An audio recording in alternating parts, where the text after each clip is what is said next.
Na aula de hoje, eu vou falar um pouco sobre os sistemas elétricos, consolidar um pouco do que a gente viu na aula passada, a respeito do tamanho do sistema, da forma de operação, do papel da proteção nessa forma de operação do sistema, tá? E vou começar a falar sobre os transformadores de instrumentação, que são aí os nossos sensores que medem as grandezas de interesse quando se faz a proteção de um sistema elétrico, tá? Então, eu vou começar com uma apresentação, um PDF aqui, e eu vou apresentando um pouco do PDF e complementando as informações aqui no Open Board, e vamos fazendo aí desse jeito, tá?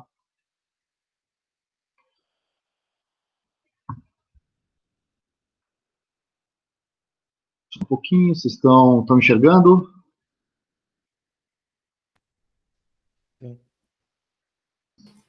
Sim. Apareceu? Tá. Então, vamos falar um pouco sobre o sistema elétrico, né? Aqui são dois exemplos de sistemas. Se vocês quiserem, depois, vocês conseguem baixar essas duas figuras, né? A figura aqui do sistema brasileiro, vocês conseguem baixar no site do ONS, tranquilamente, até com as previsões das linhas novas no horizonte, acho que até 2024, se eu não me engano, tá? No caso americano, vocês conseguem baixar no site do DOE ou do EIA. O DOE é o Departamento de Energia, seria o equivalente ao nosso Ministério das Minas e Energia, e o EIA seria mais ou menos como a EPE, né? Faz os estudos energéticos aí. E eu queria mostrar esses dois sistemas, né? Que embora o sistema americano tenha uma capacidade de potência cerca aí de umas 8 vezes maior do que a capacidade de potência do sistema brasileiro, são dois sistemas de grandes dimensões, né? Como a gente viu na aula passada, o sistema brasileiro, na rede básica, tem cerca de 150 mil quilômetros de linha. O sistema americano está mais ou menos, tem essa ordem de grandeza, mas ele é maior, né? E ele é considerado aí por muitos como a maior máquina construída pelo ser humano, porque eles operam como se fosse uma máquina única, tá? Então, quando você interliga as usinas de geração por uma malha de transmissão, você demanda que essas usinas operem em sincronismo, né? As máquinas são síncronas, afinal de contas. Isso significa, então, que está todo mundo funcionando como se estivesse interconectado. Existem diversos modelos mecânicos para representar o sistema elétrico, né?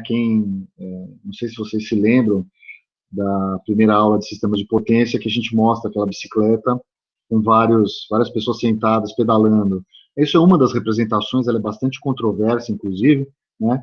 Mas se vocês procurarem aí na literatura, vocês devem achar vídeos também disso, com formas de você explicar o sistema de potência com sistemas massa, mola, polias e etc. Tá? Então, é uma máquina enorme, né, onde você consegue captar recursos naturais, energia, essencialmente, nos lugares onde ela se encontra em abundância, né, por exemplo, onde você consegue fazer reservatórios, onde você tem carvão, vento e por aí vai, né? E você transfere, então, essa energia que você capta por meio de usinas para os centros de consumo, que, historicamente, desde que o homem existe, estão próximos às fontes de água e próximos às rotas de comércio, né? Então, é por isso que a gente fica perto dos rios e perto do mar. E nem sempre perto dessas regiões existe disponibilidade de energia, e é por isso, então, que você faz grandes malhas de transmissão e entrega essa energia instantaneamente para as pessoas que estão conectadas a ela. Tá? O sistema elétrico, ele, no seu início, né, digamos aí, quando Thomas Edison pensou nos primeiros sistemas elétricos, cuja função era exclusivamente fornecimento de eletricidade para iluminação residencial, não existia essa preocupação com confiabilidade, com interrupção de fornecimento, com custo, né? Era uma solução, inclusive, para quem tinha dinheiro. Ele instalou as primeiras usinas de geração nos centros comerciais da cidade, né? Mas, rapidamente, ele percebeu que ele podia vender força motriz, né? Isso eu digo rapidamente, com meses, tá? Ele percebeu que ele podia vender força motriz e ele podia convencer os grandes industriais da época a deixar de se preocupar com a logística energética, né? Se eu fosse um fabricante de tecido, eu precisava garantir que os meus teares funcionassem 24 horas por dia, e isso eu fazia garantindo que a energia proveniente do movimento deles tivesse dentro da minha logística de fornecimento. Eu tinha que comprar carvão, tinha que fazer manutenção das caldeiras e por aí vai, né? E de repente um sujeito chegou, bateu na porta da minha indústria e ofereceu 2 fios e falou: olha, você não precisa mais comprar carvão, eu cuido disso para você, né?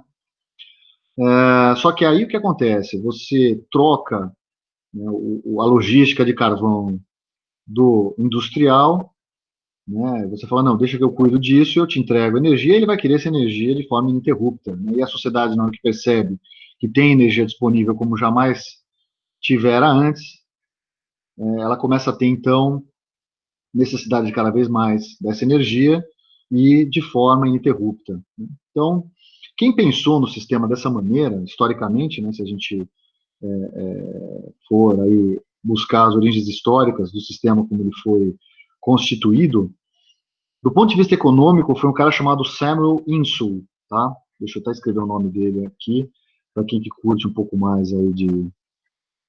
Deixa eu ver se eu acho aqui no Open Board, tá aqui. Então, se alguém que curte história quiser ir atrás, o cara chamava Samuel Insull, tá? E quem criou o sistema universal foi a Westinghouse, tá? A Westinghouse contratou o Tesla e depois pagava royalties para usar os sistemas, as máquinas que o Tesla tinha inventado, as máquinas de corrente alternada, né? Mas o Samuel Insull, ele é mais importante nisso porque ele percebeu o valor econômico do setor elétrico, né? Se vocês procurarem aí no Wikipedia, vocês vão descobrir que ele é um dos responsáveis pela quebra da Bolsa de Nova York. Então, ele é lembrado quase que exclusivamente por isso, né? Mas o papel importante que ele teve na economia americana e depois na economia de outros países, como um efeito colateral das estratégias de operação e planejamento e expansão do sistema que ele cuidava, é que ele percebeu que ele podia captar os recursos naturais distante dos centros de consumo, onde ele tinha disponibilidade de energia, essencialmente carvão nos Estados Unidos. Ele podia transmitir essa energia, ele podia converter essa energia em energia elétrica em loco, né, próximo, então, à mina de carvão, transmitir essa energia para as cidades. Inclusive, o nome subestação foi dado pela empresa da qual ele era presidente, que era a Edison Company do estado... Peraí, deixa eu me lembrar agora. Agora eu não me lembro o estado que foi. Não, mas se vocês procurarem na internet, vocês acham isso daí. Então, ele percebeu que ele podia vender essa energia, né, com um custo bastante competitivo, né, ele podia oferecer essa alternativa energética tanto para as pessoas comuns quanto para os industriais. Ele percebeu que se ele interligasse os sistemas, ele ganhava confiabilidade, né, por quê? Porque se de repente ele tem uma falha em uma usina de geração e essa usina está interligada no sistema onde existem outras usinas, ele consegue despachar a energia que essa usina despachava originalmente, agora ela não pode despachar porque ela está em manutenção, usando outras usinas, né? A mesma coisa com as linhas de transmissão. Se você perde uma linha, você tem uma malha que consegue conectar os sistemas de geração aos consumidores, mesmo que você perca uma parte do sistema de transmissão, né? Ele percebeu isso. Outra coisa que ele foi muito importante foi na composição, foi na análise das curvas de demanda, como você compõe o despacho econômico, né? Ele percebeu que era mais barato você despachar 100% do tempo as usinas que tinham um custo de produção e um custo de combustível mais barato. E despachar só na ponta, quando você tem demanda maior, as usinas que têm custo de operação e custo de combustível mais elevado. No momento que ele pensou nisso, eu estou falando no início do século XX, o que existia era motor de combustão interna, existia um sistema de produção de vapor que se usava nas caldeiras de locomotiva e etc., nas linhas de vapor nas indústrias, né, não era nada muito sofisticado, mas rapidamente os engenheiros mecânicos vieram com soluções, né, inclusive turbinas a gás, turbinas a vapor, isso na primeira metade do século XX. Né?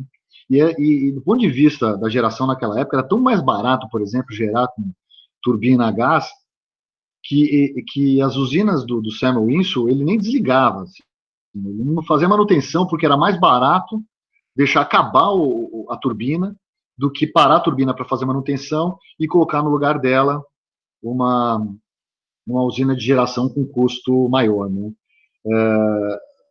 E ele foi uma das pessoas que mais investiu no setor elétrico e nessa ideia de interligação e tudo. Obviamente, se alguém tem ideia econômica, né, a realização técnica vem por meio da engenharia, né, e veio por meio do Westinghouse. Então, foi ele que, foi a empresa do Westinghouse que criou o sistema universal, nessa ideia de você gerar em loco, transmitir em altas tensões, fornecer para as cidades, tanto para o sistema de transportes, né, que eram os bondes e os metrôs, né, tanto fornecer em alta tensão para as indústrias, em baixa tensão para os consumidores, pensou no sistema trifásico, né, e por aí vai. E o sistema, então, ele foi se interligando, né, então o nome subestação foi justamente uma concepção do Samuel Insull, né, que eu acabei não falando, né, o que ele fez, né, como os sistemas do Thomas Edison, eles tinham crescido muito nos Estados Unidos, e o Insull investiu na solução do Westinghouse, que é o sistema de corrente alternada, o que acontecia invariavelmente? Ele chegava na cidade e já tinha uma usina de corrente contínua funcionando ali e fornecendo energia para consumidores naquela região. Então ele simplesmente retirava os geradores, retirava a força motriz de dentro dessas estações de geração, né, essencialmente aí, caldeiras e motores de combustão interna, por exemplo, levava máquinas ali para dentro, por exemplo, máquinas de indução, conectava as máquinas de indução no eixo das máquinas de corrente contínua. Então, a máquina de indução operava como motor e a máquina de corrente contínua operava como gerador, para ele não ter que modificar nada do sistema que já estava funcionando. Né? E aí ele passou a chamar de subestação, né, que estava depois da estação de geração, que de fato era utilizada no sistema dele. Tá? Ele não era engenheiro, ele era administrador. O Samuel Insull, se eu não me engano, ele era inglês, ele foi para os Estados Unidos para trabalhar junto com o Thomas Edison, e numa das tantas bobagens que o Edison fez na vida, a corrente contínua foi uma delas, mas essa foi outra, ele acabou sendo preterido na direção, como presidente da General Electric, que é oriunda da Edison Company, e aí ele foi embora do grupo, né, saiu do grupo do Thomas Edison, e acabou pegando uma concessão aí, nesse estado americano, que eu não me recordo o nome agora, e virou um grande empresário ali nesse estado. Tá? Ele era um cara bastante particular, tá? Então, se vocês procurarem a história dele, vocês vão ver aí que ele é um cara muito esperto economicamente, assim. Bom, foi um dos responsáveis pela quebra da Bolsa Americana. Bom, continuando, então, né, vamos voltar aqui para a nossa apresentação. Então, os sistemas, eles são interligados, né, essa malha interliga linhas de transmissão que percorrem espaços abertos, grande maioria dessas linhas são aéreas, porque o custo de rede subterrânea é extremamente proibitivo, ainda mais nível de tensão dessa magnitude, né? Quer dizer, eu não saberia dizer o quanto custa, como é que você compara, né, uma solução aérea com uma solução subterrânea, né? Mas no caso, por exemplo, da distribuição, se fala em 7 a 10 vezes mais por quilômetro, né? A transmissão, acredito que deva ser mais, porque os cabos são mais sofisticados para suportar um nível de tensão e confinar essa tensão dentro do condutor sem ter nenhum tipo de corrente de condução do condutor para a terra quando ele é enterrado ali, né? Então, o custo é bem maior. Eu conheço até 230 kV de cabos isolados, não sou especializado em equipamentos em equipamentos primários, então não sei qual é o nível de tensão hoje que se tem de cabo isolado. 230 eu já trabalhei num projeto que fizemos ali no Eliprot da Chesf, tá?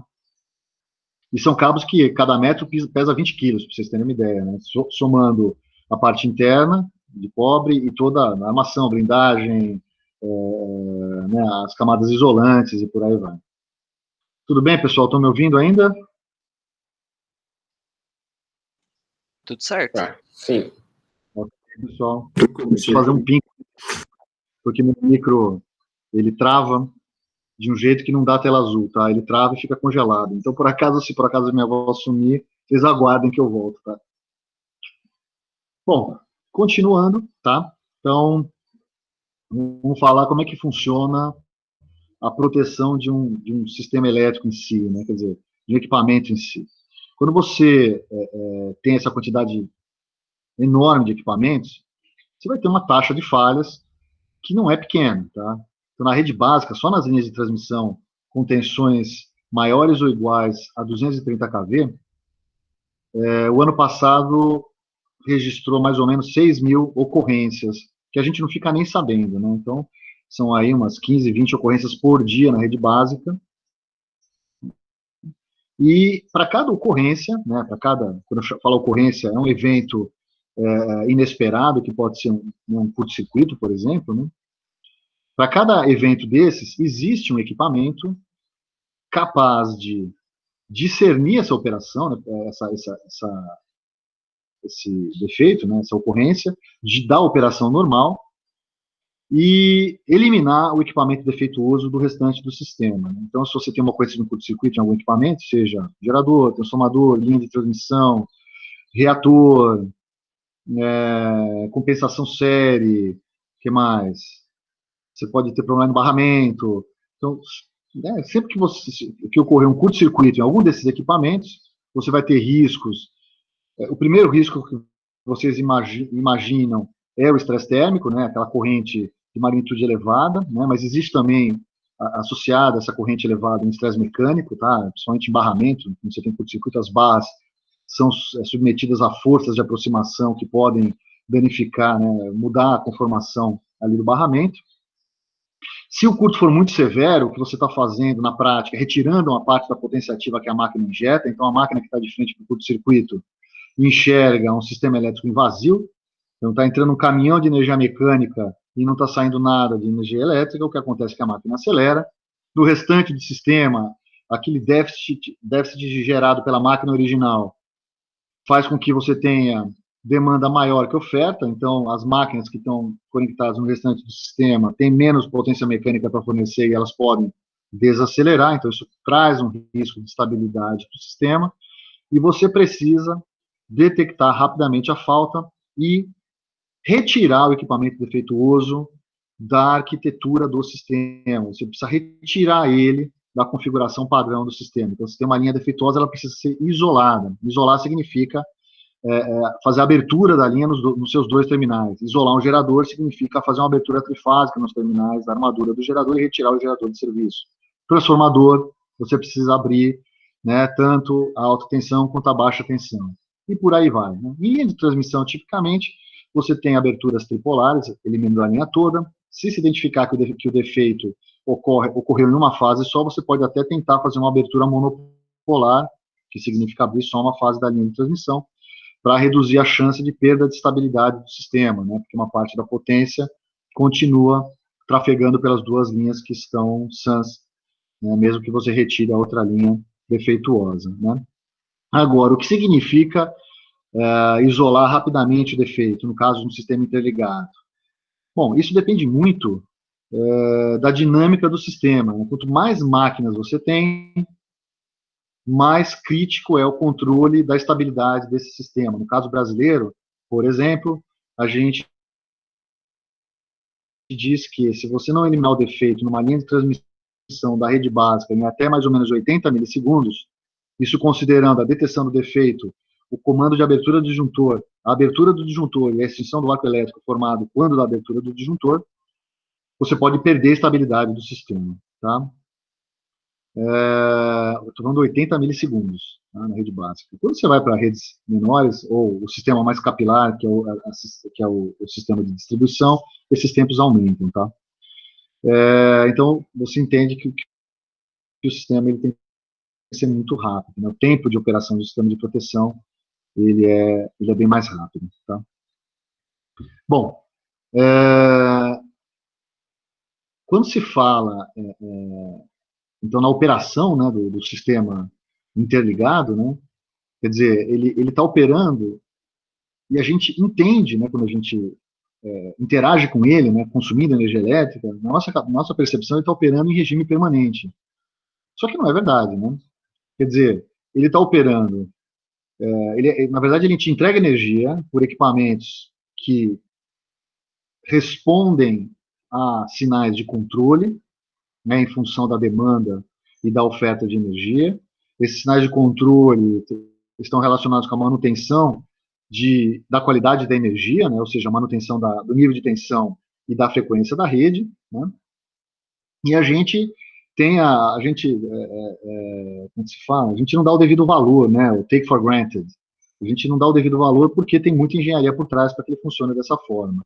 Então, para que se alcance algum grau de confiabilidade na operação do sistema interligado, você precisa de um sistema de supervisão e controle da rede, né? Para vocês terem uma ideia, até a década de 60 do século 20, os sistemas de controle das máquinas eram essencialmente sistemas mecânicos, né? Por exemplo, você podia usar um pêndulo de Faraday para fazer o controle de velocidade da máquina, né? Então, em função da rotação da máquina, as massas do pêndulo de Faraday, elas estão mais afastadas do eixo ou menos afastadas do eixo, e em função da posição dessas massas, você regula a entrada de água, né? O nível de tensão você pode controlar com ajustes de patamares, né? Você impõe uma corrente de excitação no enrolamento de campo da máquina e mantém tensão constante na saída. E a operação era feita desse jeito. Você tinha operadores nas usinas que recebiam telefonemas, para vocês terem uma ideia, né? Mas na década de 60 houve um colapso grande no Nordeste americano, né?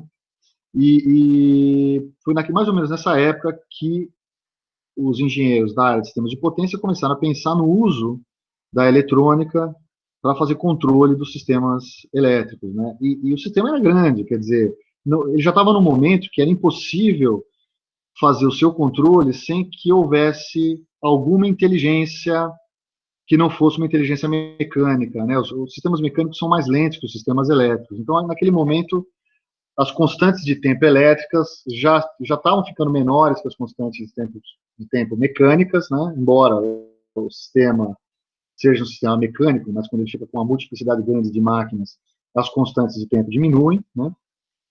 E aí você precisa controlar de outra forma.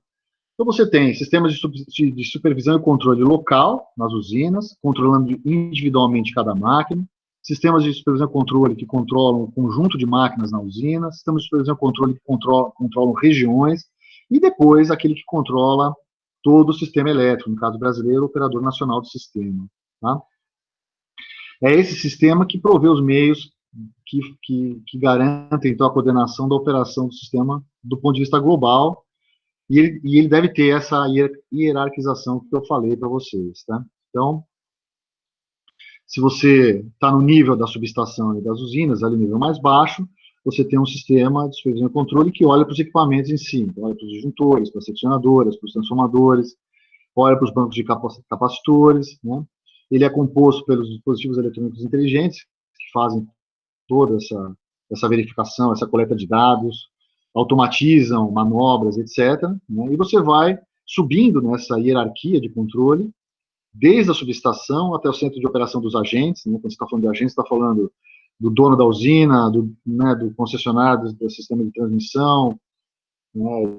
Dos operadores regionais, até o centro de operação do sistema. Essa hierarquia é muito particular do Brasil, tá? Se a gente for para os Estados Unidos, deixa eu pegar aqui o desenho dos Estados Unidos, deixa eu achar meu mouse aqui, peraí. Vocês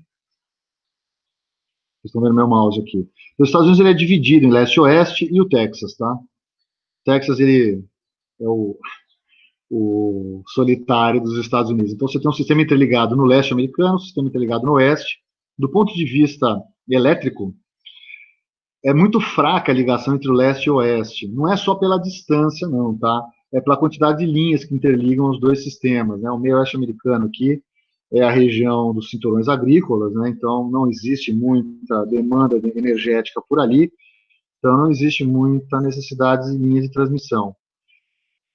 Pelo fato de você ter uma interligação fraca entre os dois sistemas aqui, se você olhar, por exemplo, o ângulo delta de uma máquina, existe a interligação, tá? Mas não tem efeito prático nenhum. Se você olhar o delta de uma máquina e colocar como referência aqui, olhar o delta do outro lado, passou de 90 graus. Quando passa de 90 graus, significa que eles não estão interconectados de fato mecanicamente, né? E o Texas se conecta com o leste americano e com o oeste americano por meio de 5 links HVDC, 3 para o leste e 2 para o oeste, para efeitos de compra e venda de energia. A razão do Texas é muito particular, ele diz que os índices de confiabilidade estabelecidos pelo órgão regulador federal americano, que é o NERC, são mais permissivos do que os índices de qualidade que ele estabeleceu há muitos anos. Então, ele não quer se interligar porque ele diz que a qualidade da energia dele vai diminuir se ele se interligar ao restante do sistema americano. Tá? Bom, no leste europeu, desculpa, no leste americano, se eu não me engano, tem 3 operadores, como o operador nacional do sistema. No oeste, um operador só, né, mas não é um operador vinculado ao governo federal, tá? São operadores vinculados aos agentes. Então, o agente aloca um dos seus funcionários para trabalhar dentro do centro de operação e, por muitas vezes, no caso americano, ali dentro do operador, ele tem que equilibrar decisões técnicas, econômicas e políticas, tá? Por quê? Porque, por exemplo, vou dar o exemplo do Brasil. No Brasil, como é que você faz o despacho? O despacho é econômico, né? Você coloca na base da produção as usinas que já estão amortizadas e produzem eletricidade por meio de água, tá? E você vai agregando ao longo do dia as usinas que não estão amortizadas e produzem eletricidade por meio de água e depois as térmicas que custam mais caro, né? O custo de uma térmica de operação e manutenção deve ser umas 5 vezes maior que o custo de uma hidrelétrica, tá? E aí você tem que pôr em cima disso ainda o custo do combustível. E aí fica praticamente inviável quando você compara as duas soluções energéticas, né? No caso americano, eles fazem a operação também, eles fazem o despacho econômico também, mas a remuneração dos agentes transmissores é pela quantidade de energia transmitida, diferentemente do Brasil, que é pelo custo de manutenção. Então, existe uma briga política para que o dono do corredor tenha o seu corredor ocupado pela máxima capacidade de transmissão de potência, porque aí ele tem uma remuneração mais rápida. Eles precisam cooptar esses interesses que são conflitantes às vezes.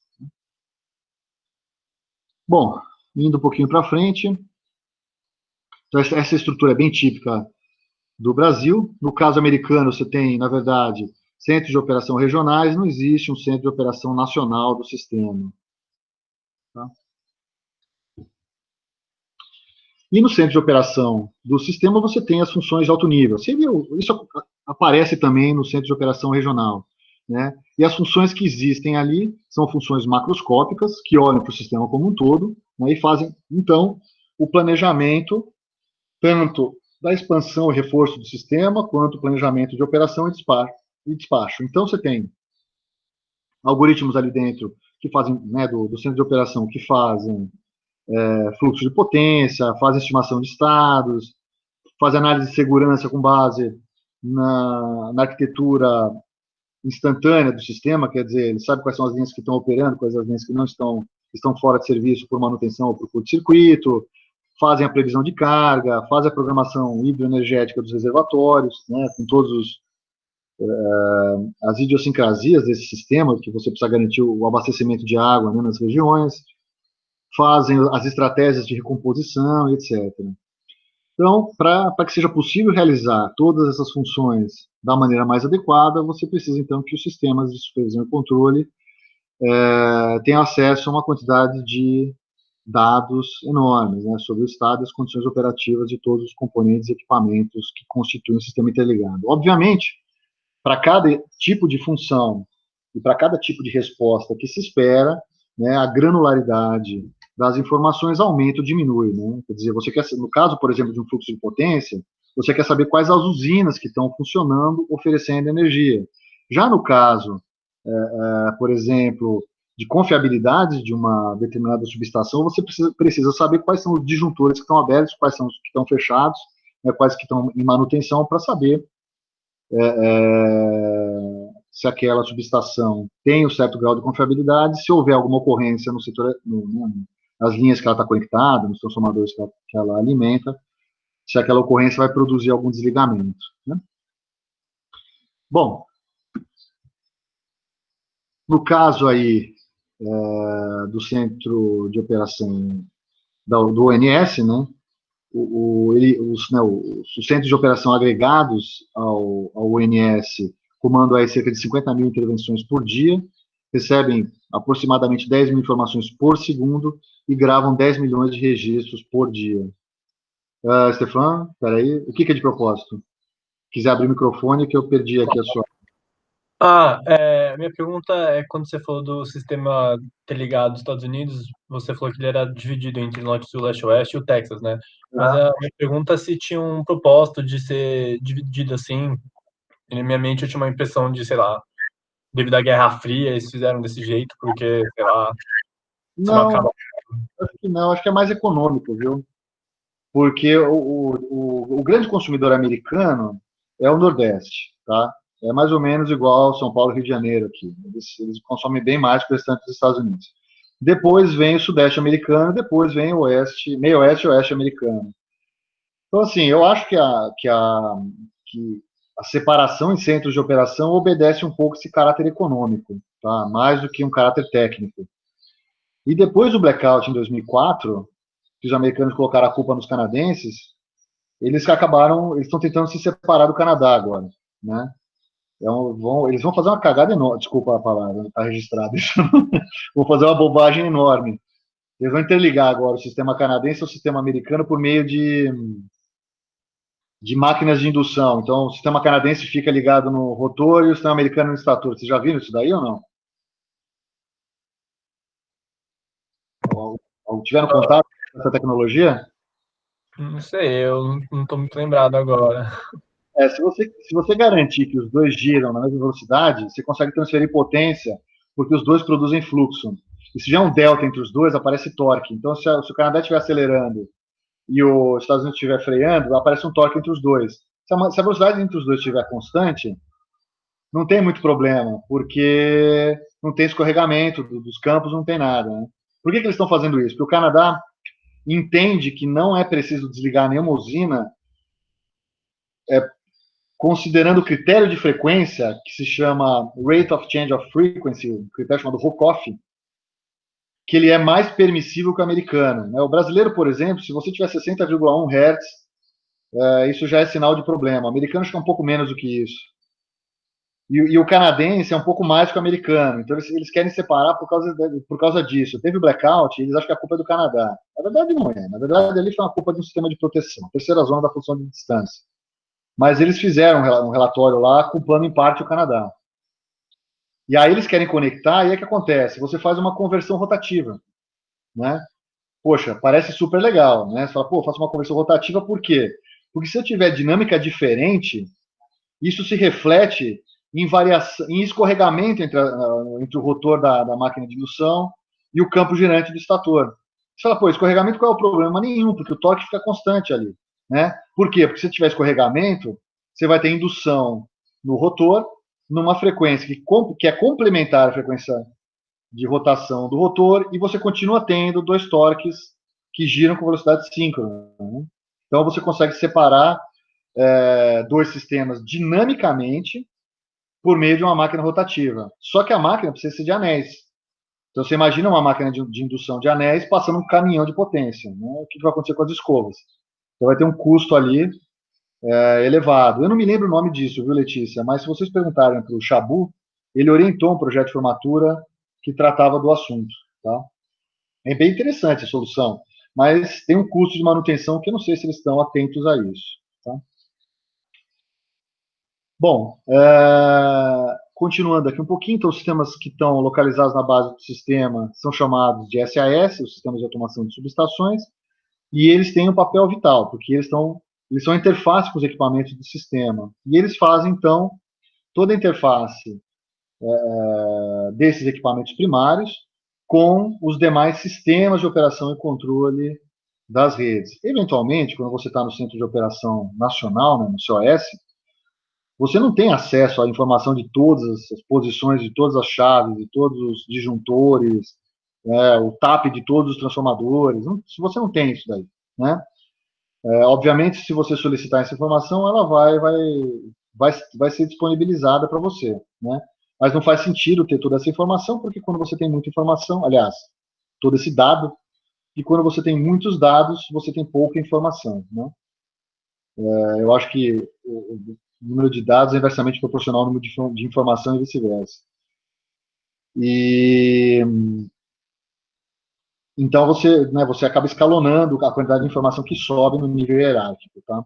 Essa brincadeira que eu faço de dados e informações é a seguinte: vai no Google e faz a seguinte busca, sei lá, mitocôndrias, e faz um relatório sobre mitocôndrias. Vocês vão ver que o HIT de mitocôndrias vai ter 400 milhões de páginas.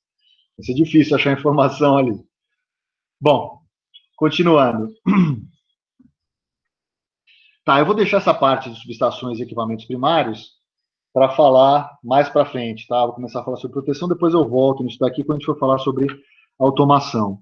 Então, eu queria fazer um resuminho do que a gente falou aqui inicialmente, tá? Vamos voltar aqui para o nosso Open Board. E eu queria fazer, então, um resumo um pouco aqui sobre isso, antes de começar a falar essencialmente aqui sobre a introdução do que é proteção, etc. Então, vamos dizer que isso aqui são vamos dizer, figuras importantes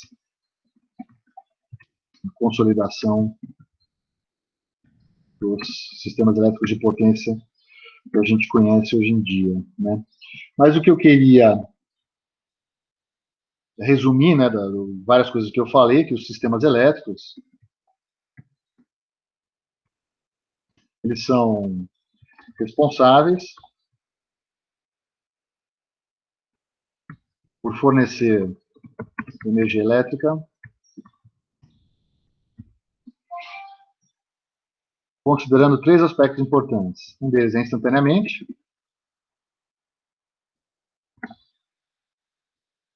a quantidade necessária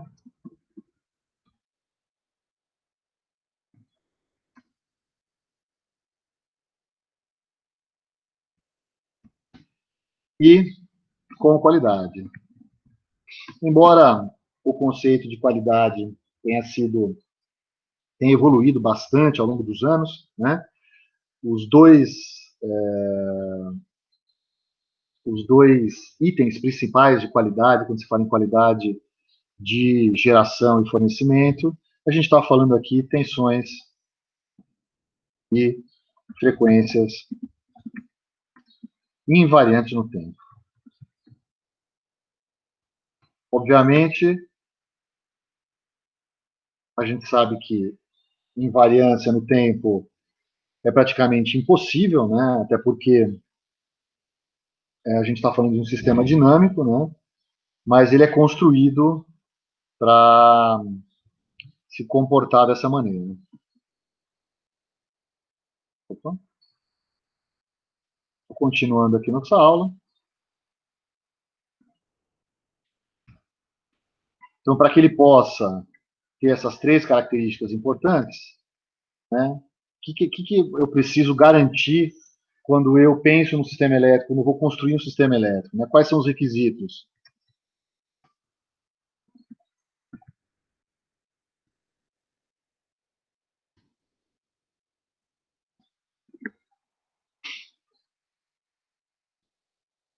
Os requisitos principais são planejamento,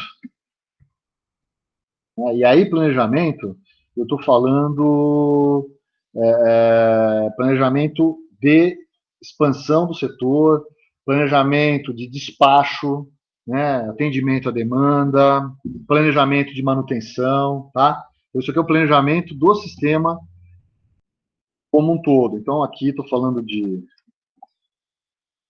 planejamento de despacho e reserva girante, reforços de rede, de expansão e etc. Então, é o planejamento que garante que o sistema vai ser compatível com a demanda. Qual outro requisito importante que vem atrelado aqui a esse planejamento? São os projetos adequados. Né? Quando você está falando em projeto adequado, a gente está falando em quantidade de equipamentos, falando de configurações de rede, etc. Não sei se vocês já ouviram falar no negócio chamado critério N-1. Ouviram já, pessoal? Sim. É exatamente isso. Quando você fala em quantidade de equipamentos e configurações de rede, você está falando desse critério N-1. Stefan, é Stefan ou Stefan? Stefan. Stefan, o critério N-1 é o seguinte: todo sistema elétrico ele é planejado para suportar o desligamento de um equipamento que faz parte daquela instalação. Então, por exemplo, se eu tenho uma linha de transmissão conectando duas barras do sistema, ele é projetado para que, se essa linha de transmissão desligar, as demais linhas de transmissão que conectam as duas barras são capazes de transmitir a potência que originalmente passava por essa linha. Então, se eu tenho uma usina de geração com 20 máquinas, essa usina tem que entregar a garantia física dela com 19 máquinas, tá? Então, o sistema ele é projetado dessa maneira.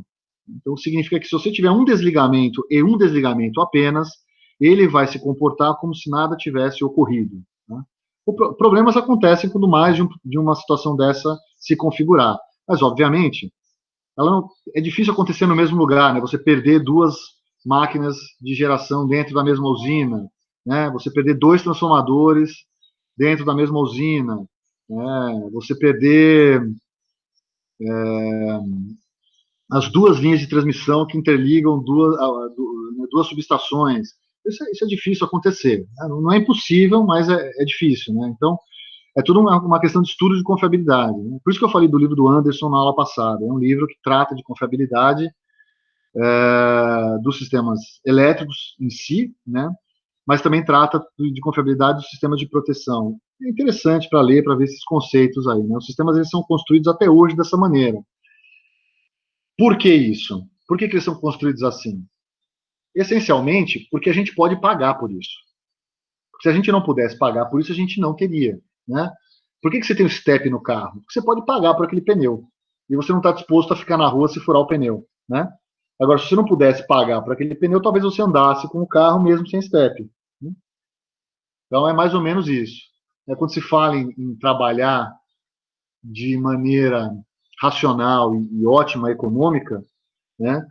Você tem que pensar nessa questão aí de planejamento, por exemplo, de reserva girante e também na quantidade de equipamentos. Esse negócio é crítico, tá? Tem gente que quer calcular o preço da eletricidade pelo custo de reserva girante. Né?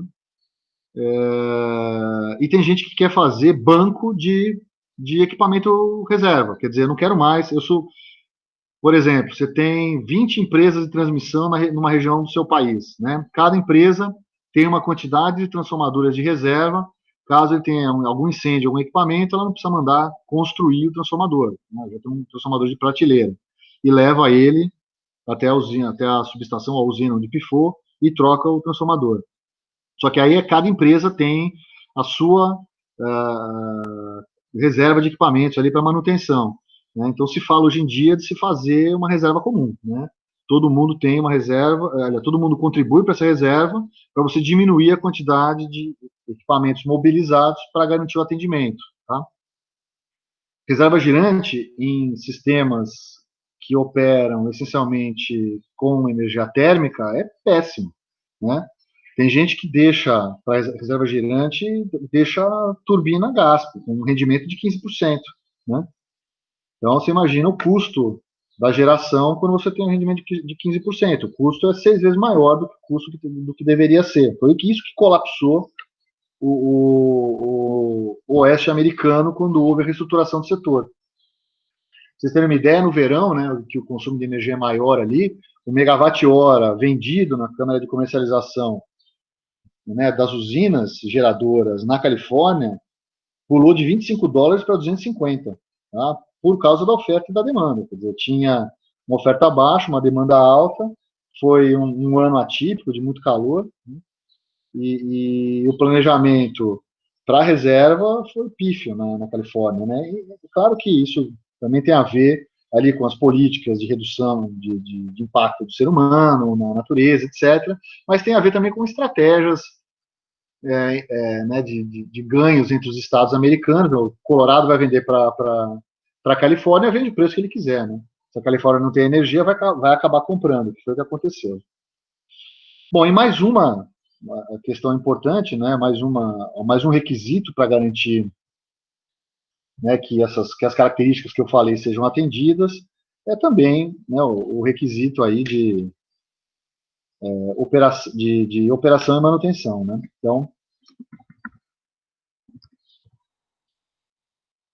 Então aqui entra a proteção, tá? A proteção entra na operação. A proteção e automação.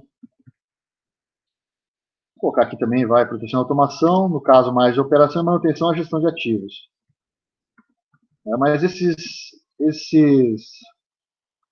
sistemas dentro das concessionárias, eles acabam se misturando. Obviamente, gestão de ativos é algo que transcende a operação do sistema, né?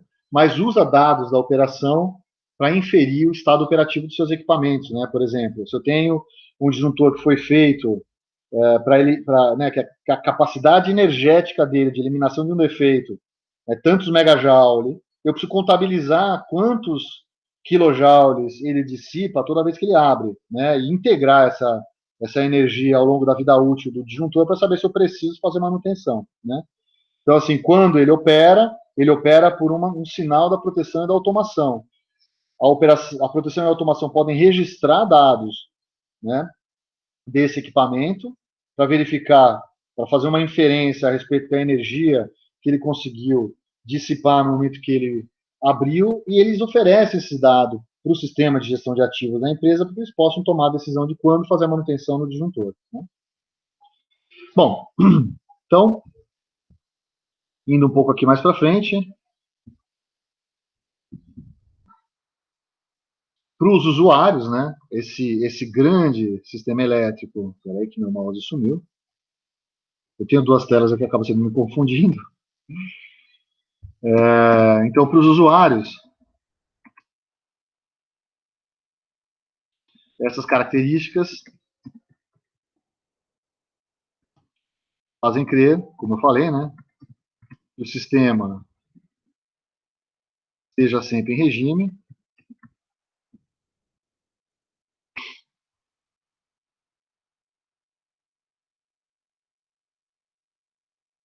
ou seja, ele não está sujeito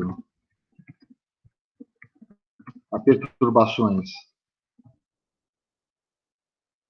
constantes e tem capacidade infinita.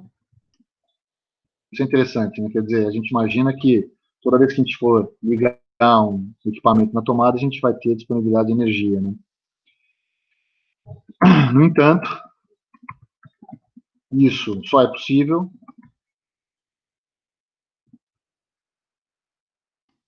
porque, em primeiro lugar, o sistema elétrico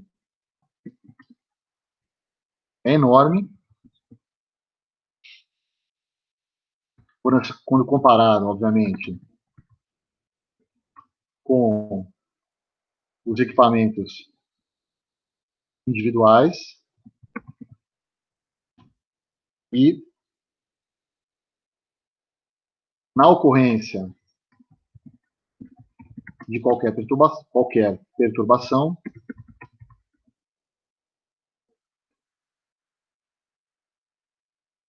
as ações corretivas necessárias são tomadas rapidamente. Então, eu vou fazer a primeira pergunta para vocês escreverem lá no fórum, tá?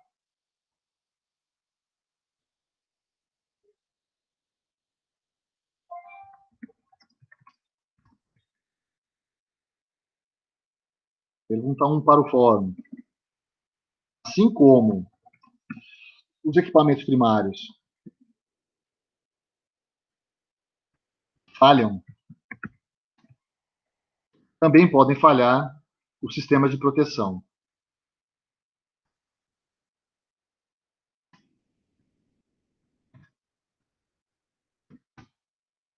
o que seria uma falha nesse sistema? Eu quero que vocês coloquem no fórum. Agora, só, deixa eu abrir o fórum aqui para colocar a pergunta, para vocês poderem responder em cima da minha pergunta aqui, tá?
Então, respondam ao assunto, a minha mensagem chamada Desafio 1, por favor, tá? Enquanto isso, a gente continua a nossa aula. Mais para o final, eu coloco mais uma pergunta aí para vocês.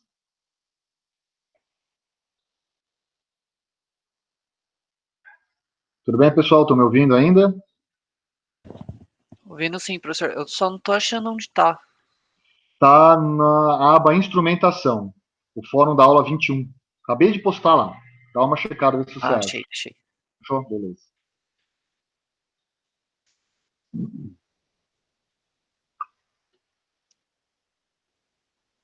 Então, vamos continuar.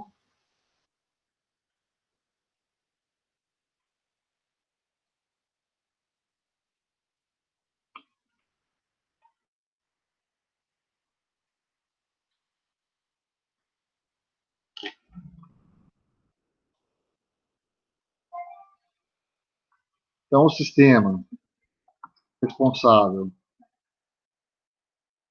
pela rápida tomada de decisão,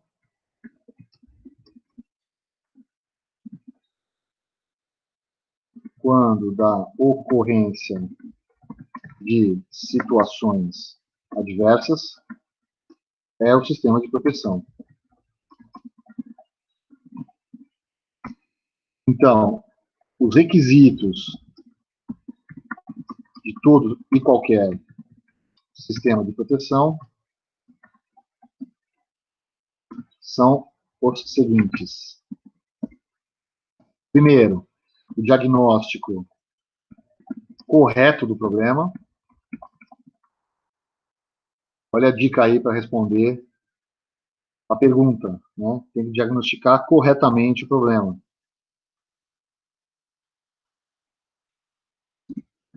Em seguida, velocidade de resposta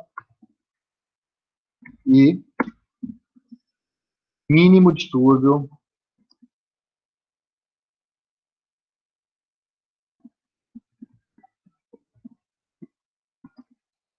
do sistema elétrico. Tá? Essa é outra dica. Mínimo distúrbio do sistema elétrico. Quando eu estou perguntando quais são as falhas que podem ter um sistema de proteção. Tudo bem? Bom, continuando aqui, vamos falar sobre quais são aí os elementos básicos que compõem o sistema de proteção.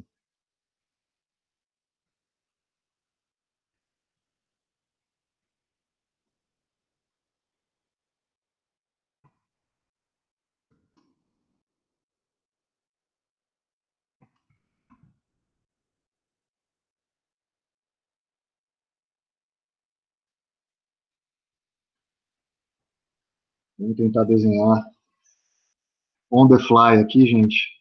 Então vamos ver se eu consigo fazer algum desenho minimamente razoável aqui.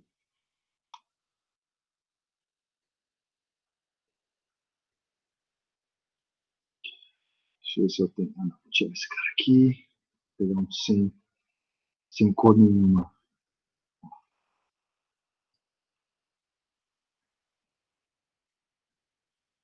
Então aqui eu tenho elemento protegido.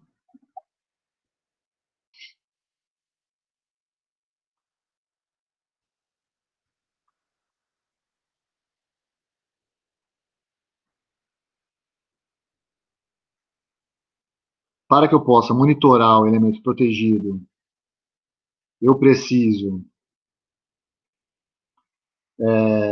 medir, né, eu preciso capturar informações desse elemento protegido. E um jeito de fazer isso daí é usando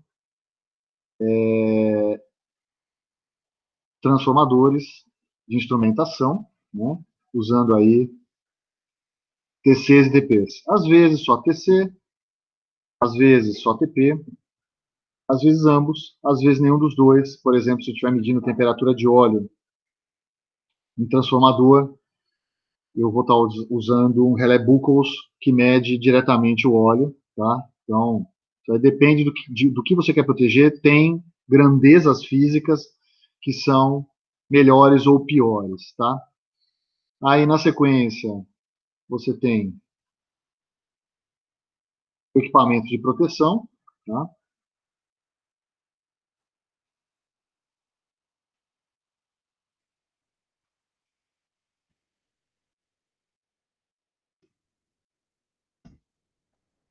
É o elemento que faz a medição das que, na verdade, a partir dos dados fornecidos pelo transformador de instrumentação, percebe, né, que tem algum defeito no sistema. Tipicamente, esses equipamentos de proteção, eles têm displays e registradores, né, eles armazenam o histórico de eventos, armazenam as informações sobre qual foi o defeito que eles perceberam, registram sinais de tensão e corrente. Né? Então, se você for numa subestação, se vocês olharem para dentro da Liprot, vocês vão ver esses equipamentos lá no laboratório, lá na 118, e vão ter uma ideia do que eu estou falando. Peraí.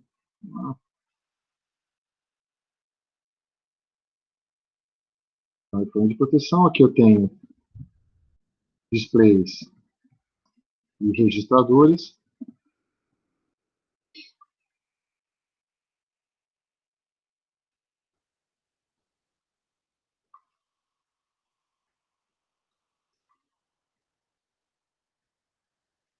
E o equipamento de proteção, ele atua, né, sobre o circuito de comando do disjuntor. Tá? Então, a gente tem um circuito de comando.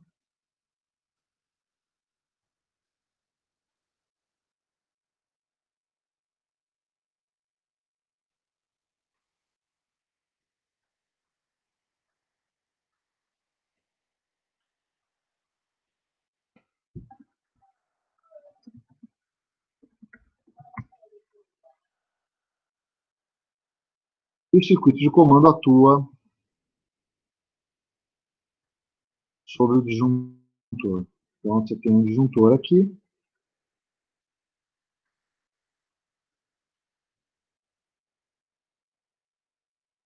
Deixa eu ter uma seta torta aqui. Não sei se eu tenho. Acho que não.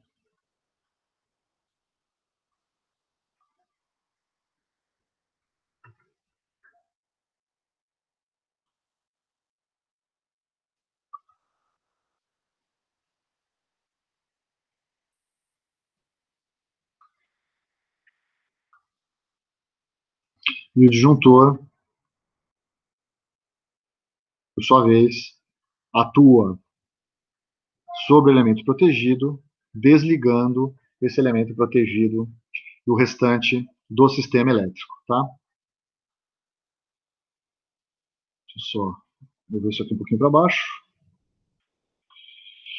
E quem atua, na verdade, quem fornece energia para o equipamento de proteção, para o circuito de comando, para os displays e registradores, é um sistema de alimentação. Eu vou colocar todo mundo debaixo disso aqui.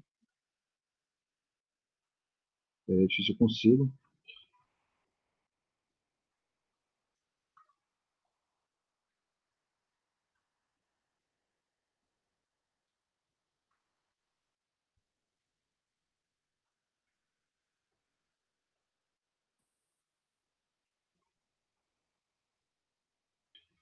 E aqui eu tenho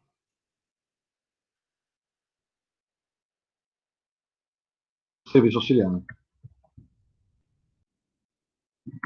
E o serviço auxiliar, então, é aquele sistema de corrente contínua que você tem dentro da subestação que fornece energia para o equipamento de proteção, fornece energia para o circuito de comando, para os displays registradores e por aí vai. E por que você faz isso por meio de um serviço auxiliar? Bem, pessoal, podem responder aí via chat.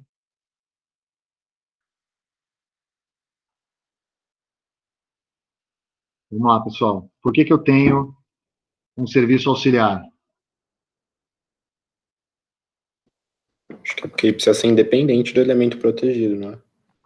Exatamente. Porque se eu tiver uma usina e eu perder energia na usina toda, eu vou perder também meu equipamento de proteção. Então, você tem um serviço auxiliar, composto por uma fonte de corrente contínua, baterias, etc., e tem que operar de forma independente, tá? Senão você vai ter uma falha de modo comum, que é quando falha o equipamento primário, falha também a proteção. Né? Então, quer dizer, a proteção não tem nenhum papel nisso, né? Então, é assim que funciona, tá? Então, deixa eu colocar um resuminho aí de cada um desses elementos. Deixa eu achar meu mouse.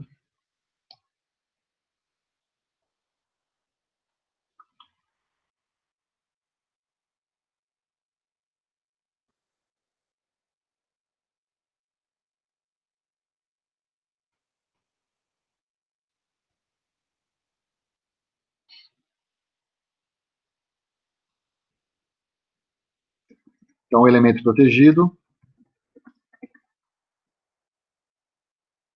é o equipamento primário. Então, linha de transmissão, transformadores,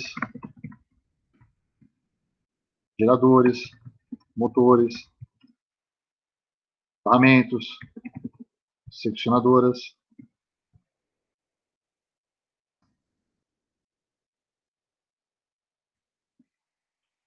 reatores, compensação, série, por aí vai, tá, gente? É o equipamento primário, que é responsável pela geração, transporte e distribuição da energia, tá? Os transformadores de instrumentação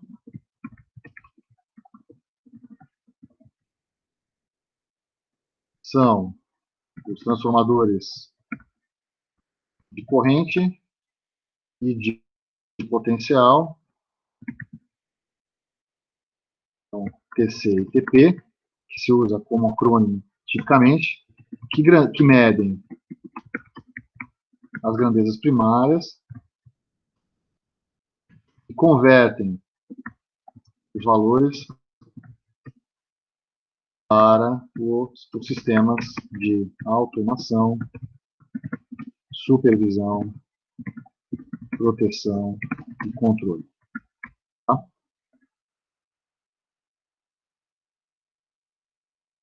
Em seguida, você tem o equipamento de proteção.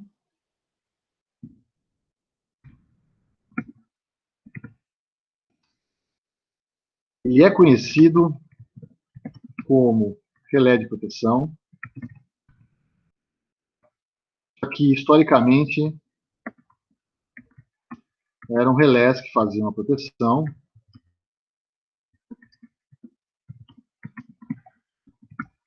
Relés eletromecânicos, tá? Parecido com o disjuntor que vocês têm no quadro da casa de vocês, tá? Ali você tem um equipamento que percebe o defeito e atua fazendo a abertura de uma chave capaz de extinguir o arco elétrico, tá?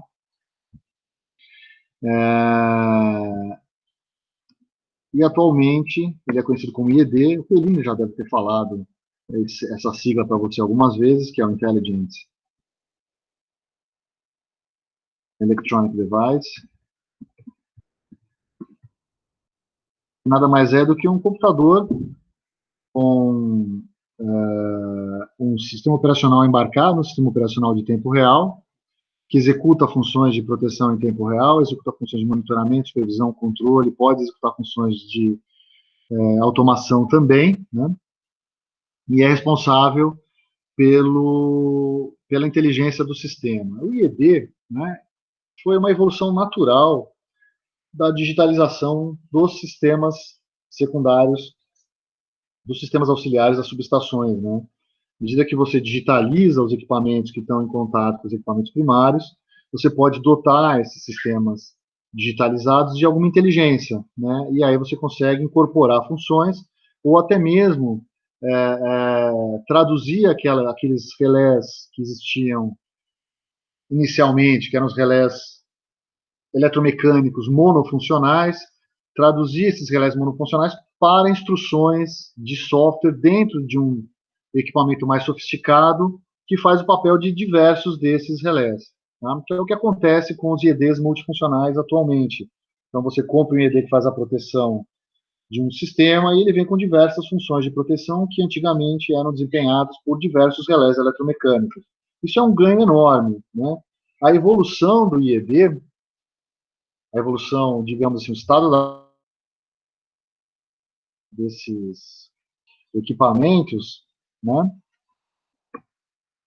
chama o CPC, que é o Centralized Protection and Control, que é a última milha aí da digitalização dos sistemas, é quando você virtualiza os IEDs em um supercomputador, né, e aí você desempenha todas as funções de automação, proteção, supervisão, controle, dentro de um equipamento apenas. Isso foi permitido porque os sistemas de comunicação se sofisticaram, os protocolos de comunicação se unificaram, hoje tem protocolos internacionais unificados, né, para que você possa trocar informação horizontalmente, verticalmente, entre equipamentos primários, equipamentos auxiliares, sistemas de supervisão e controle.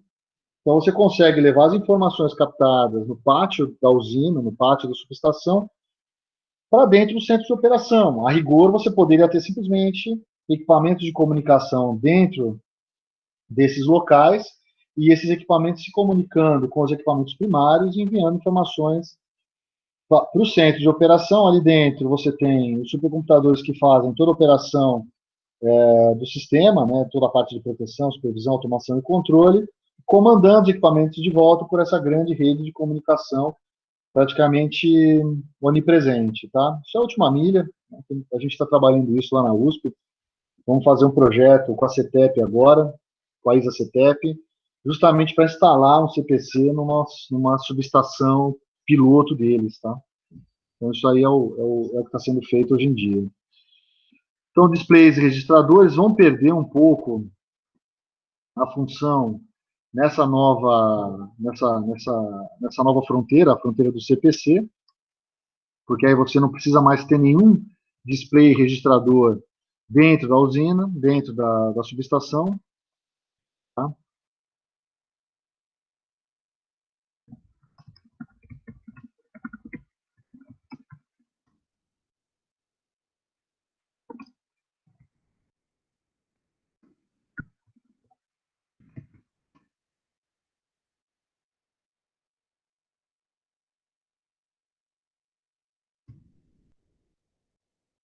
Embora você ainda tenha, assim, historicamente, nas subestações, a capacidade de operar a subestação manualmente, localmente, com informações locais. Tá? Isso é um requisito que existe ainda hoje. A equipe de manutenção, quando vai para dentro da subestação para verificar o que aconteceu, ela tem como dar override em toda a operação da subestação. Quer dizer, se você estiver no centro de operação, você não consegue fazer manobra de nenhum equipamento dentro da subestação, por questões de segurança, obviamente, né? Porque o operador, a equipe de manutenção, quando vai para a subestação, simplesmente transfere a operação toda para dentro da casa de comando. né? Eventualmente, se tem que fazer alguma manutenção no pátio, você bloqueia a operação de dentro da casa de comando também, né? Então, você tem um nível chamado nível localíssimo, que é no pátio, que é a operação dos equipamentos primários no pátio da subestação, a operação local, que é a operação na casa de comando, tá? Por meio da IHM do próprio IED, tá? E depois as operações remotas, e aí nos níveis hierárquicos que eu falei, né? O nível hierárquico da operação regional, aliás, da operação, desculpa, do agente, depois da operação regional e depois da operação do sistema, tá? Bom, além, então, dos displays registradores, tem o serviço auxiliar, né, tipicamente aí 125 volts. Então, deixa eu criar uma página a mais aqui no nosso documento.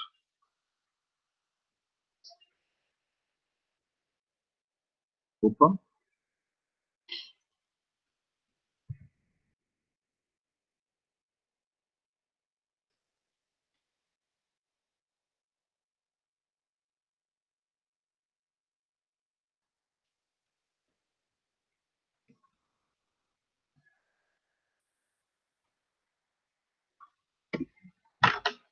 Então, o serviço auxiliar é o serviço de alimentação dos sistemas auxiliares,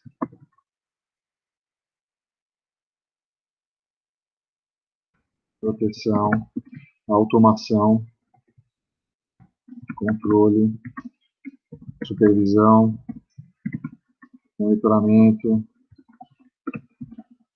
etc. Tipicamente em corrente contínua, nos níveis de 48 volts. 48 volts normalmente você vê na Europa, tá? Ou 125 volts nos Estados Unidos.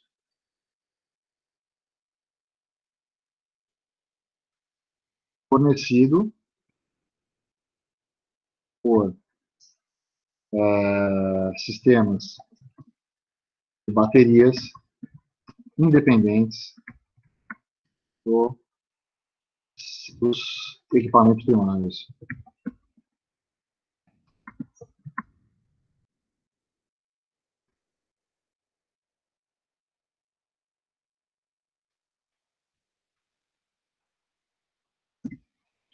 O circuito de controle, o circuito que aciona o disjuntor, ele é conhecido como circuito de trip.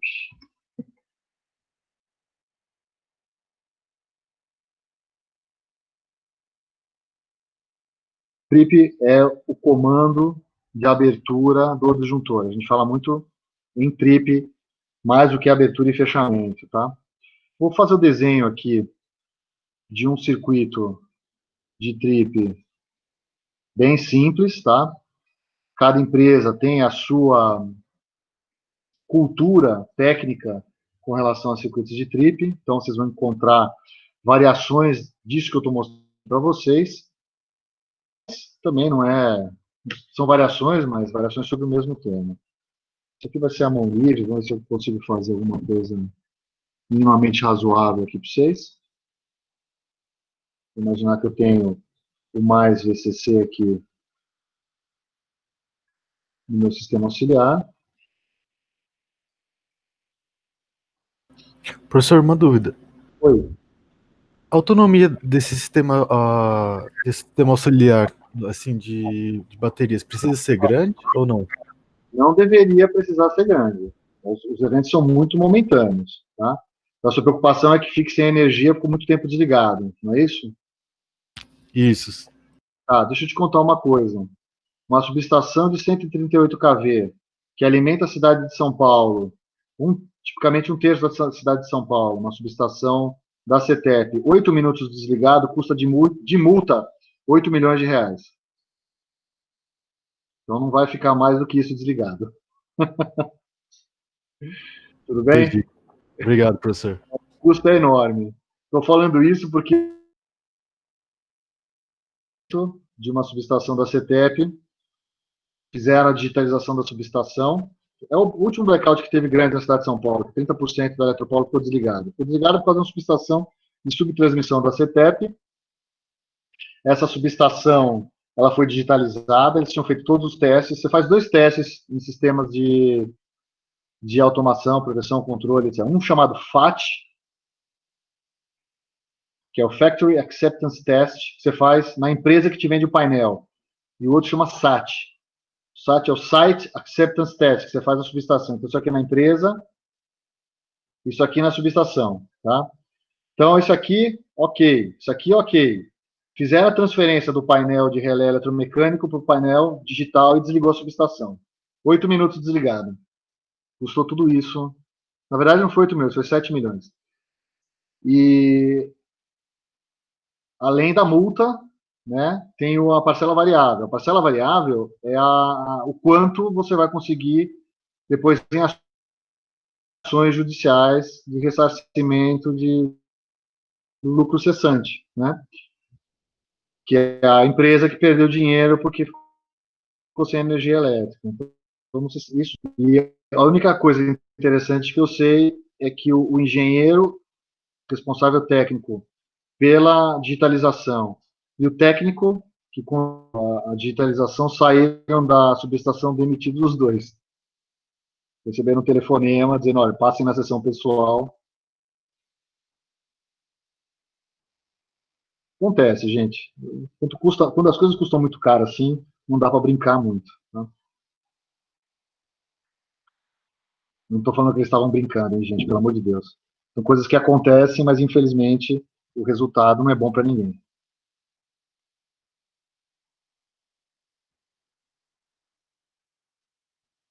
Tem coisas piores, tá? Quando você erra no projeto de um ônibus espacial, você mata quem está dentro. Né?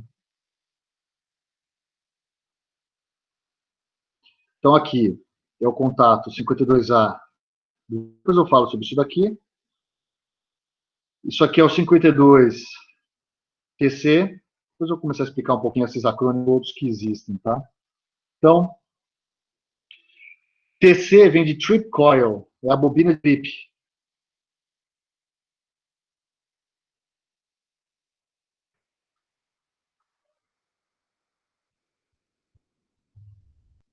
O número 52 é o número associado ao disjuntor na norma ANSI. E a gente usa aqui no Brasil a norma ANSI para funções de proteção e pagamentos primários e secundários. Tipicamente a gente usa a norma ANSI. Tá? Então 52 é disjuntor, 52TC já se sabe que é a bobina de triplo do disjuntor.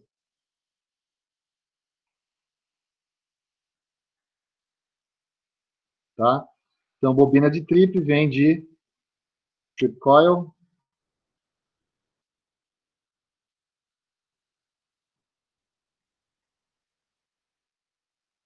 E disjuntor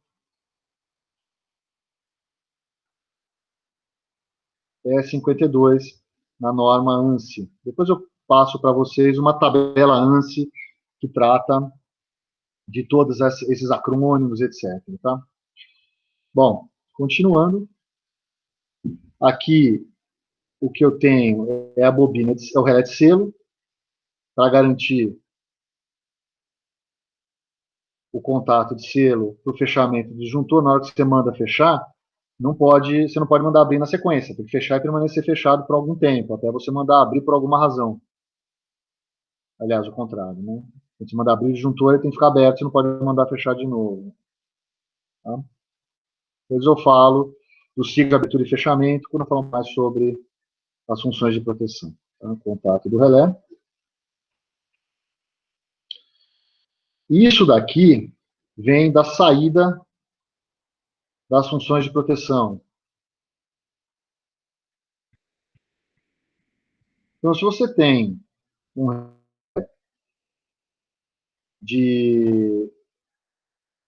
relé digital, né, um IED, que tem diversas funções de proteção, mais de uma delas pode mandar um sinal de abertura para o disjuntor.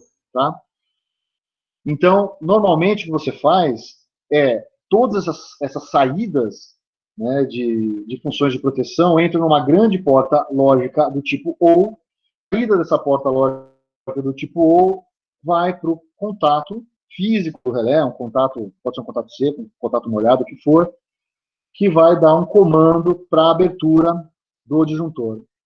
Sem os IEDs modernos digitais, normalmente não é um contato direto desse IED digital que vai para o circuito de trip do disjuntor. Tá? Você vai ter um relé auxiliar, e esse relé auxiliar é um relé auxiliar rápido, é o contato desse relé auxiliar que vai fazer, vai solicitar a abertura do disjuntor, seria esse relé auxiliar aqui, tá? Porque você tem, na hora que você faz o comando de abertura ou fechamento no circuito elétrico, você tem ali opções, decorrência de abertura de circuitos indutivos, eventualmente restrikes, porque a chave não fecha perfeitamente, a entrada do relé digital. Para evitar isso daí, você faz a solicitação de abertura por meio de um relé auxiliar e você controla entre esse relé auxiliar todos os fenômenos que eu falei. Tá? Então, isso aqui é um circuito de trip bastante simplificado, gente. Tá? Você tem circuitos bem mais sofisticados do que esse daqui. E aí, falando um pouquinho sobre, então, aí, os contatos 52A e disjuntor. Então,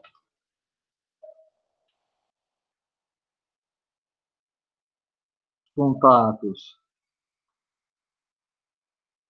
do disjuntor são dois, 52A e 52B. Então, o 52A, ele segue o estado do disjuntor, ou seja, se ele está fechado, o 52A está fechado, se ele está aberto, o 52A está aberto, né? Ele é normalmente aberto, o 52A, e o 52B, ele é normalmente fechado. Né? E aí eu posso fazer uma tabelinha aqui. Então, os estados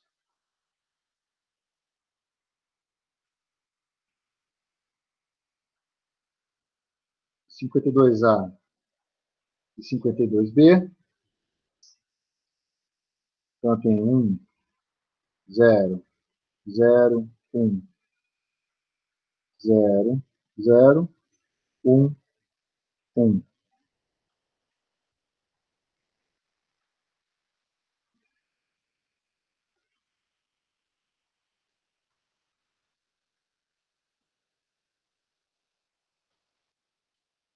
Aqui é o estado. Então, se for 1, 0, o disjuntor está fechado. Se for 0, 1, ele está aberto. Aí vocês já estão assim, pô, tem dois estados estranhos aí, não é isso? Na verdade, o 0 e 0 não é um estado estranho, né? O disjuntor está em trânsito, ele pode estar abrindo ou fechando.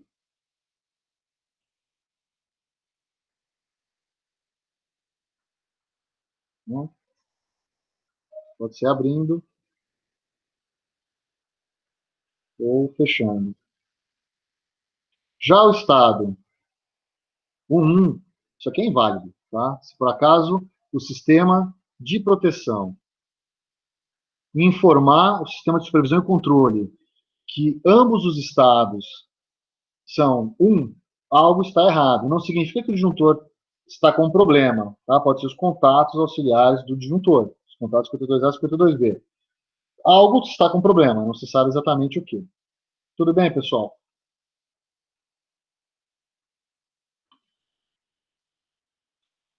Deixa eu pensar aqui se eu lanço. Que horas são agora? Está faltando 7 minutos. Deixa eu ver se eu penso em mais um desafio aqui. Peraí.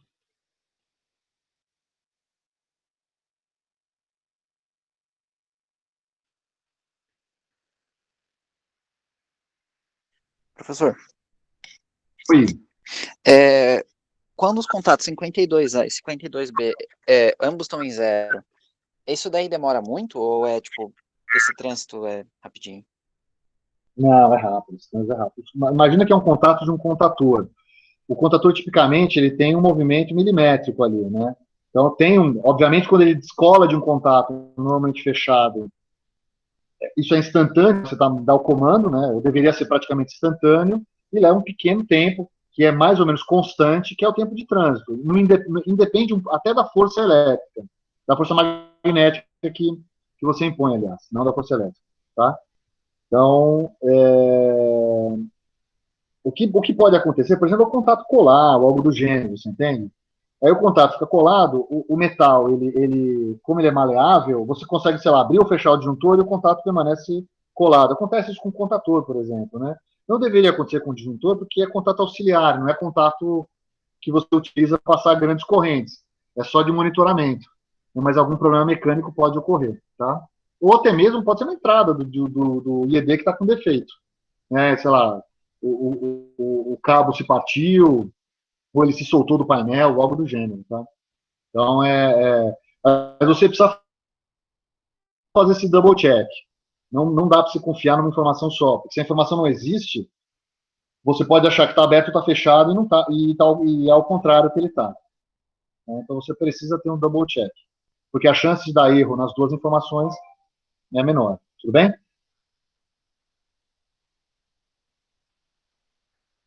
Tá. Bom, pessoal, é o seguinte. Eu não. Eu pretendia começar com a parte de transformador de instrumentação agora. Está faltando 4 minutos para acabar a aula, então eu não vou começar. E eu vou fazer só uma pergunta no fórum. Então, por favor, fiquem de olho lá na próxima, no próximo tópico que eu vou colocar aqui de discussão. Eu chamo de pergunta 1, porque a outra foi um desafio. Enquanto vocês respondem essa pergunta 1 aqui, eu leio o que vocês me responderam ali no desafio e comento a respeito disso, tá?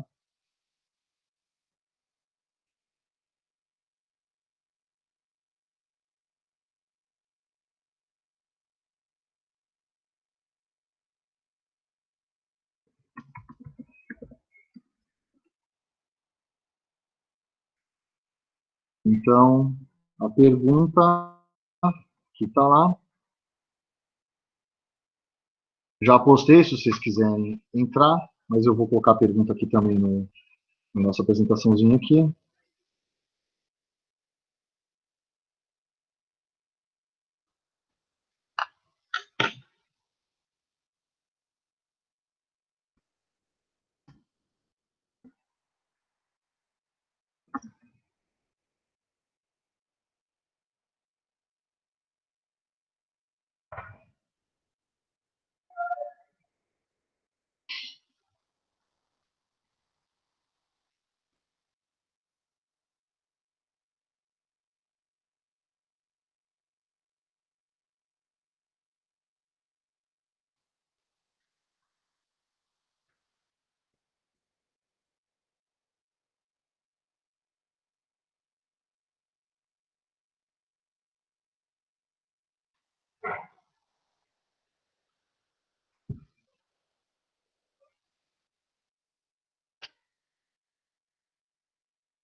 Deixa eu olhar o que vocês escreveram na minha primeira pergunta.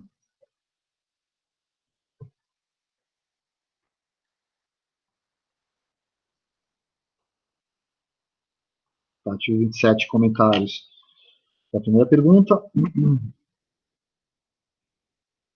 Ok, Rodrigo. Não, detecção de falhas. Tá, Eliane respondeu baixa confiabilidade. Lucas respondeu. O Lucas está preocupado com coordenação, Lucas, é isso, certo? Ok.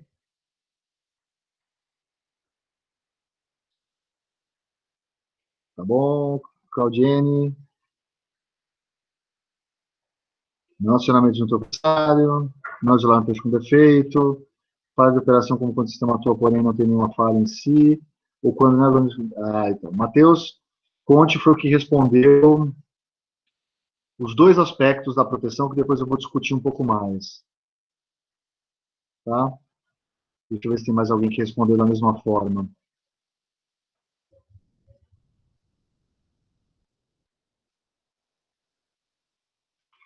Tá, o Lucas Batti também respondeu a mesma coisa, interessante os dois aspectos da proteção.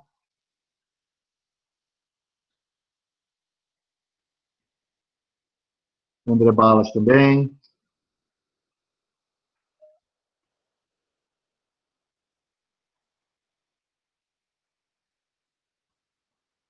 O João Vitor respondeu uma parte, com a maioria das pessoas.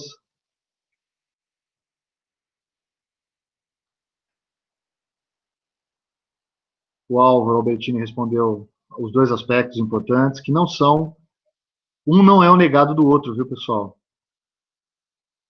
O Thiago falou exatamente o nome dessas duas coisas, falha de operação, segurança e falha de operação.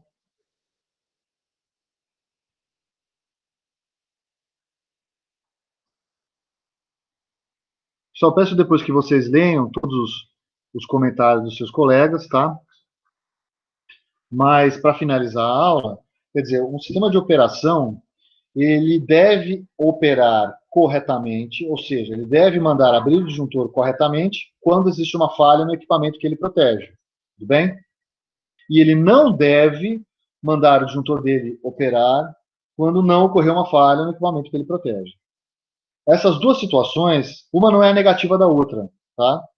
Não é que você entra o bit 1, põe o negativo na frente e sai o bit 0 lá. Não é. Essas situações são complementares, tá? Qualitativamente, o que eu poderia dizer? Eu poderia dizer o seguinte. Depois a gente faz uma brincadeira quantitativa que eu faço todo ano com vocês. Vamos pensar a seguinte situação. Eu tenho um sistema que detecta os defeitos, por exemplo, numa linha de transmissão, né? Só que ele não consegue pegar 100% dos defeitos, né? Então, se ele sempre tem uma falha, porque o transformador de instrumentação ele tem um pouquinho de erro na medição, né? tanto de tensão de corrente, então ele não consegue enxergar direitinho toda a linha que ele deveria proteger. Então, o que você faz? Puxa, eu vou aumentar ao máximo a sensibilidade desse dispositivo para que ele pegue todos os defeitos na linha. Então, o que você está fazendo quando você faz isso daí? Você está diminuindo a chance de ele ter uma falha de operação. Quer dizer, ele vai operar para qualquer defeito naquela linha. Então, você está aumentando muito a sensibilidade dele. Só que, ao aumentar a sensibilidade dele, o que acontece? De repente, por uma falha que não é na linha, por exemplo, é no transformador que está no final da linha, ele acha que é uma falha na linha. E ele desliga a linha toda quando a falha é no transformador. Por quê? Porque ele estava muito sensível. Você não deveria ter desligado a linha, porque não é a linha que está no defeito, é só o transformador, né? Isso é uma falha chamada falha de segurança, tudo bem? Bom, aí você pode pensar assim, vou pecar pelo excesso, né? Eu vou desligar a linha, porque se fosse uma falha na linha, eu podia colocar fogo no sistema. Tudo bem, num sistema interligado, isso parece ser, né, na minha cabeça ali, parece ser a melhor postura. Por quê? Porque eu sei que se no sistema interligado, se eu desligar uma linha indevidamente, né? Gente, é porque eu acho que passou 3 minutos da aula. Espera um pouquinho que eu vou postergar o fórum aí. Espera aí. Aí vocês conseguem mandar. Eu acho que eu vou postergar todos uns 10 minutos, até uns 10 minutos a mais da aula, tá, gente? Espera um pouquinho que eu já ponho lá.